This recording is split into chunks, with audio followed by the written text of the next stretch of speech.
dia a todos. A gravação feita no turno da manhã e o trabalho que nós vamos iniciar a partir da data de hoje será relacionado ao livro Renovando Atitudes, o capítulo 1, com a temática Tua Medida. Como o livro pega ou aborda assuntos relacionados ao Evangelho, nós vamos nos deter no âmbito da primeira temática, que é não julgueis. E a logística do assunto vem com a citação do capítulo 10, item 11, do Evangelho segundo o Espiritismo. Não julgueis a fim de que não sejais julgados, porque vós sereis julgados segundo houverdes julgado os outros. E servirá para convosco da mesma medida da qual vos servistes para com eles. E como autor da temática que a gente discutiu no primeiro texto, nos primeiros slides, vamos abordar um pouco o verbo de Hamed, que ele inicia tal evangelho com a frase vínculos pretéritos. Então, toda opinião ou juízo que a gente desenvolve no momento presente se relaciona a fatos pretéritos, fatos antecedentes, ou nas nossas vidas passadas, ou nos nossos contextos familiares de criação, de vínculos, de interrelacionamentos em sociedade, ou nos diversos modos no qual nós fomos criados. Então, tudo isso se relaciona ou inclui, aquela atitude de defesa que eu tenho, as negações ou determinadas distorções das minhas situações vivenciais. E esses vínculos se relacionam muito, muito amplamente com o que eu vivenciei no passado. Tanto tendências como pensamentos julgadores, eles estão sedimentados, como diz o próprio autor, em nossa memória profunda. E são subprodutos das nossas vivências, experiências ou processos reencarnatórios ou do momento do agora, no qual a gente vivenciou na infância ou no atual momento. E disso tudo a gente guarda um reservatório moral, porque ele diz aqui que mecanismos de censura, observações, admoestações, superstições, preconceitos, opiniões, informações e influências do meio, certo? Inclusive intuições diversas fazem parte desse reservatório que a gente vai juntando e se moldando como nosso eu, certo? E essa coleção de regras e preconceitos a ser rigorosamente cumpridos, do qual nos servirmos, conclui-se e gera algo que a gente cataloga como atitudes boas ou ruins. E ele interroga aqui verdades absolutas. Na nossa concepção ético-moral, ela está baseada na noção adquirida do que a gente vivenciou, como ele falou inicialmente, em experiências domésticas, sociais e religiosas, e muitas vezes a gente tem como essa verdade absoluta, A gente defende aquele ponto de vista, às vezes não se coloca no lugar do outro, a gente vê como algo que realmente a gente defende com unhas e dentes. E, por incrível que pareça, nesse processo dessas verdades absolutas, vem determinados porquês da vida e situações do livre-arbítrio que a gente tem que ver, refletir e repensar, certo?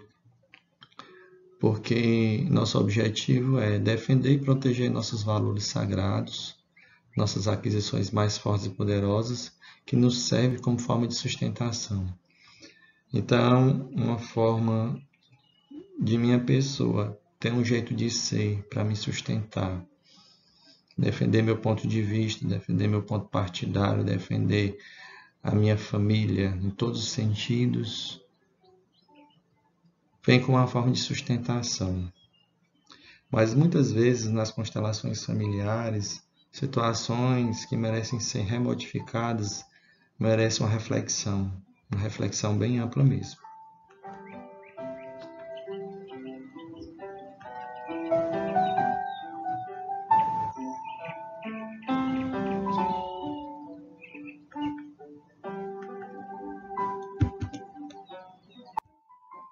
E eu coloquei esse slide relacionado aos 3 filtros de Sócrates, que alguns talvez já conheçam, né?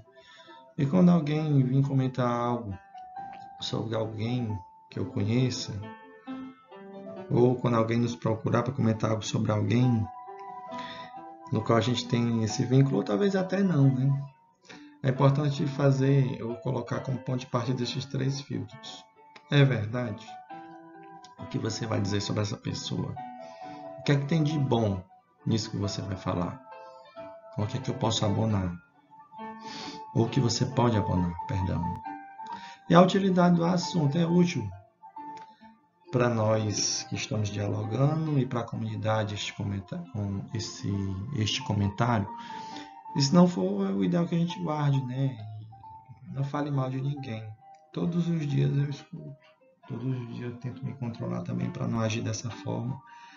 Mas esses filtros, ou a lógica de pensar de Sócrates, vem para a gente refletir muito bem o que vai ser dito mais na frente ou o que já foi falado. Outra temática importante no verbo do remédio é que nós somos espelhos. Então, você é aquilo que é refletido no outro. Então, se eu falo no outro, ou falo do outro, estou falando um pouco de mim, da minha essência. Se eu julgo o outro, muitas vezes eu também estou me julgando.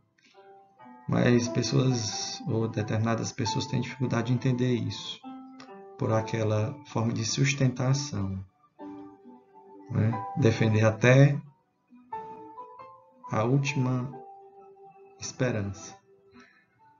Mesmo que isso machuque alguém, mesmo sabendo que você está errado, mas você às vezes quer defender. E os frequentes julgamentos que fazemos em relação aos outros informam sobre tudo aquilo que temos por dentro.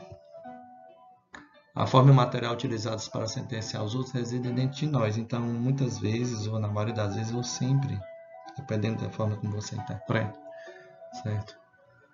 Aquilo que você está colocando como palavras, como olhar, na realidade é algo que reside dentro de você. Porque você está visualizando, certo? Um pouco do seu lado, do seu contexto espelho. Ele diz aqui, para melhor do que medir ou apontar o comportamento de alguém, seria tomarmos a decisão de visualizar bem fundo nossa intimidade e nos perguntarmos onde está tudo isso em nós. Outra informação bem interessante é que ele conclui dizendo que nós somos um excelente espelho, no qual veremos quem realmente nós somos. E analisando as características gerais dos nossos conceitos e atitudes inadequadas, teremos uma ótima oportunidade de nos transformar intimamente. A análise dessas características de nossos conceitos e atitudes, porque essas avaliações, ele diz que nós só podemos nos reabilitar ou reformar até onde conseguimos nos perceber. Aí eu pergunto, você tem se percebido? Você tem se analisado? Você tem feito a reforma íntima em você? Porque para que eu me reabilite, eu me reforme, eu preciso me perceber.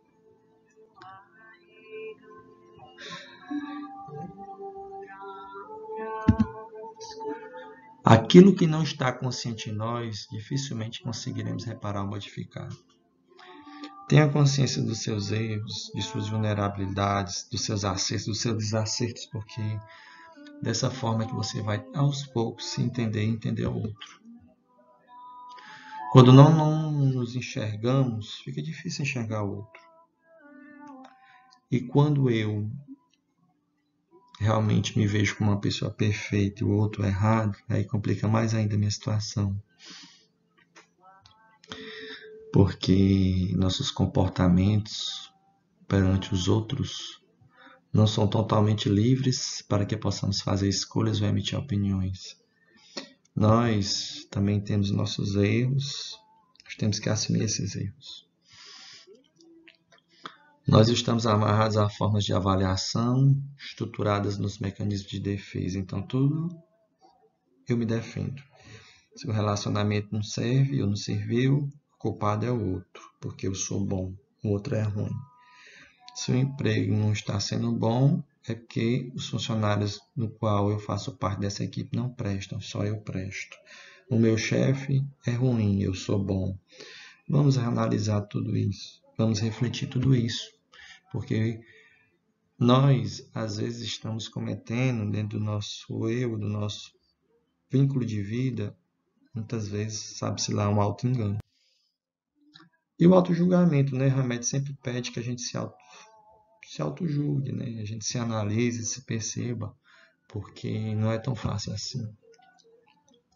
Em todo comportamento humano existe uma lógica, uma maneira de particular de raciocinar sobre sua verdade, e esses raciocínios de verdade, dependendo da nossa evolução, por isso que é importante a gente estudar muito, somente a doutrina, para que a gente desperte e perceba tudo que a gente vai falar a partir do agora, né? Certas pessoas simplesmente não conseguem conviver com a verdade. Às vezes você diz uma verdade para uma pessoa, ela se incomoda. Por que as verdades incomodam? Por que as pessoas se defendem tanto e não aceitam suas verdades? Que às vezes são hipócritas, porque às vezes são ríspidas, às vezes são preconceituosas.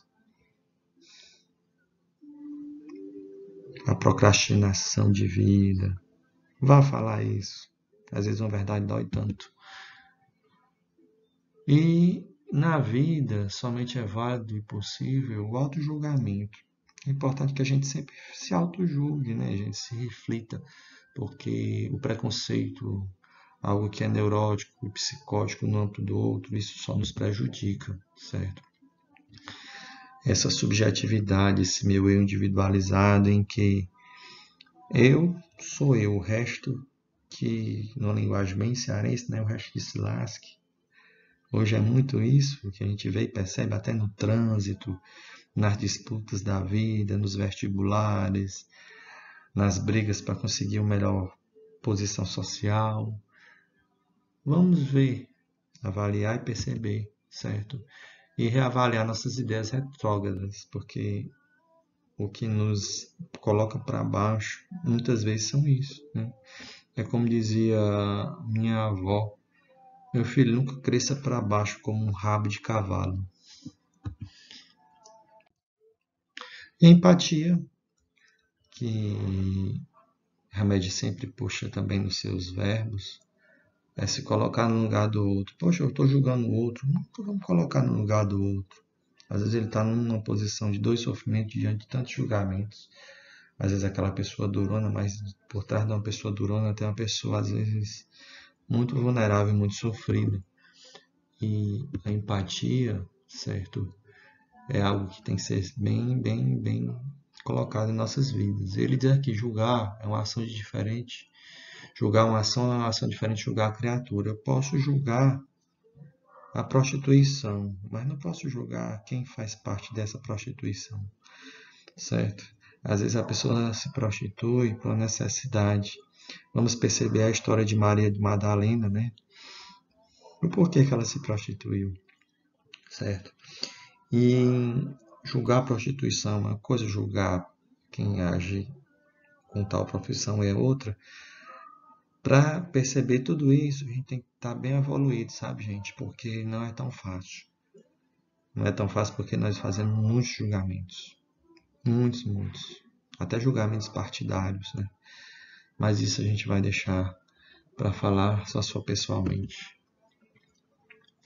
E ao usarmos da empatia, colocamos no lugar do outro, sentindo o pensamento dele, em vez de pensar a respeito dele.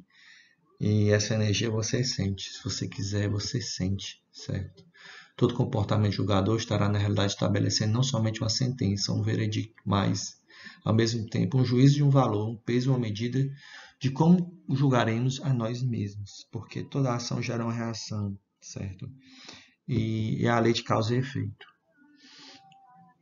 E nós estamos nos sentenciando, certo? Na real medida, no qual nós colocamos o outro numa posição não boa ou não satisfatória, a meu ver, né? Ao nosso ver. E é indesculpável o homem que quer que seja, que se arvora em ser juiz, porque julgando os outros ele condena a si mesmo, pois praticará as mesmas coisas atraindo-as para si com seu julgamento. Aqui é uma frase de Paulo. E outra frase aqui de William Ward, ele diz que antes de você falar, ouça. Antes de agir, pense. Antes de criticar, conheça. Antes de desistir, tente.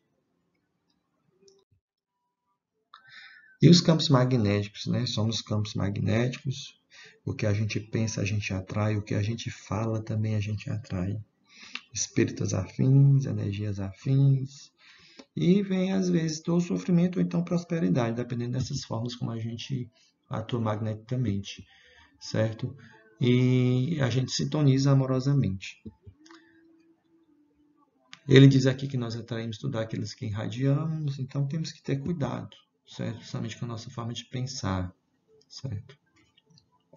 Nós temos que avaliar os pesos e essas medidas para que a gente não venha a sofrer constrangimentos, às vezes por um conduto infeliz que nós adotamos, né? Ou por censuras ou condenações diversas. Nossos julgamentos serão sempre os motivos de nossa liberdade, de nossa prisão nos processos de desenvolvimento e crescimento espiritual. Então, o recado está. E concluindo, antes de atribuir a alguém uma falta, vejamos o que a mesma censura não se pode ser feita a nós mesmos, né? Então, cuidado, gente. Temos que ter muito cuidado, meus irmãos, com isso. E antes de julgar alguém com severidade, procuremos ser tão indulgentes para com ele quanto seríamos para conosco. Nossos julgamentos serão sempre os motivos de nossa liberdade, de nossa prisão nos processos de desenvolvimento e crescimento espiritual. Repito a frase e venho acordar a todos para que se lembrem, né? Ou lembrem-se de nada muda se você não muda. Minha gratidão pelos momentos bons que a gente compartilhou hoje, também pelos momentos ruins, de lembranças, de situações que a gente lembra nossas culpas, nossas tão grandes culpas. Mas vamos pedir ajuda, vamos nos autoavaliar, vamos nos perceber, certo? E fazer de tudo para que a nossa vida seja um novo começo e um renovar de atitudes. Reforçamos também a importância de praticarmos o Evangelho no lar, dedicando sempre uma das 7 noites da semana ao culto do Evangelho, para que Jesus possa pernoitar na nossa casa. Lembrando que um dia nós comentaremos sobre o Evangelho no lar, mas de forma resumida, você prepara uma mesa, coloca água pura, abre o Evangelho, estende a mensagem de fé e vai enlaçar a família em oração. E ele vem em visita, Jesus vem. Ele vem. Aqui são as referências e as referências de imagem para que a gente conclua com serenidade e com paz. Meu muito obrigado e na próxima semana comentaremos o segundo capítulo. Obrigado.